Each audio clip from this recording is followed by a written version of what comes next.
Сәлем, YouTube'да қарапайым экономика арнасы. Біз бұл видеода дефолт деген не, дефолт қалай жарияланады және дефолттың себебі мен салдары қандай болады деген сұрақтарға жауап береміз. Ал видеоның соңында қай елдерде, қашан және не себептен дефолт болғанын білетін боласыз. Егер жеке адамдарда ғана қарыз болады деп ойласаңыз қателесесіз. Үлкен компаниялардың да тіпті мемлекеттердің де қарызы болуы мүмкін. Кейде қарызды уақытында төлеу мүмкіндігі болмай қалады. Әрине, қаржыны дұрыс игермеудің салдарынан. Сонымен дефолт деген не? Дефолт бұл қарыз міндеттемелерінің орындалмауы. Мысалға, бір ел екінші бір елге материалдық құндылық берді делік. Әрине, тегін емес. Өтеуіне қарыз алған ел өз қарызын кейінірек өтеуге келісті делік.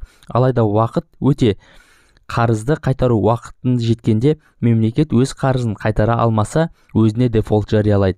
Ал содан соң қарыз беруші мен алушы тараптар қайта үстелге отырып, қарыздың шарттарын қайта қарастырады. Дефолт бұл банкроттық емес. Банкрот болу толық күйреуді білдіреді. Банкрот болған компанияның ғұмыры тоқтайды.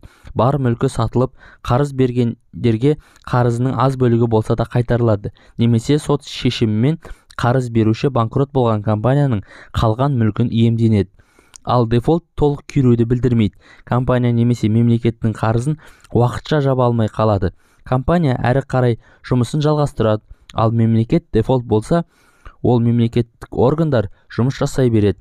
Ешкім мемлекеттің мүлкін тартып алмайды. Дефолт негізгі екі түрде болады. Бірінші, техникалық дефолт. Мемлекеттің негізгі міндеті халыққа жайлы қаржылық жағдай жасау. Егер сонымен қоса сыртқы қарызын да төлей алмай қалса, бұл техникалық дефолт болып есептелінеді. Техникалық дефолт бұл уақытша қарыз төлей алмау. Сол себепті екі тарап үстел басына отырып, қарыздың шарттарын қайта қарастырады. Қарыз беруші айыппұл талап етуі мүмкін. Алайда елдің дефолт болуы сол елдің беделін түсіреді. Ал бұл кез келген айыппұлдан да жаман. Дефолттың екінші түрі кредиттік дефолт.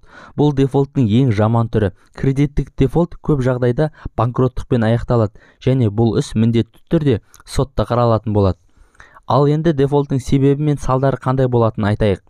Дефолт осы себептен болады деп нақты бір себепті айту қиын. Сонда да дефолттың негізгі себебін айтып өтелік. Бірінші, қаржының дұрыс жұмсалмауы, яғни мемлекет бюджетінің талан-таражға түсуі.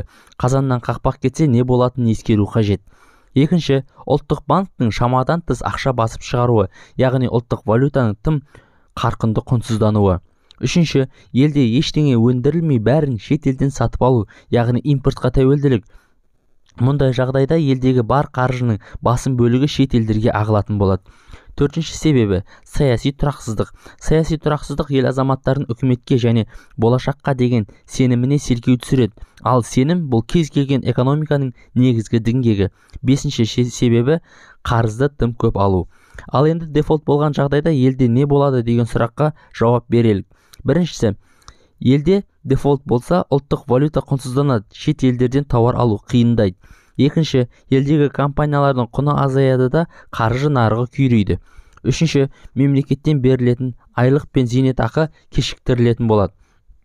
Төртінші, мемлекет өзіне табыс түсіретін акциздерінің құнын арттырады. Мысалға, жанар-жағармайға.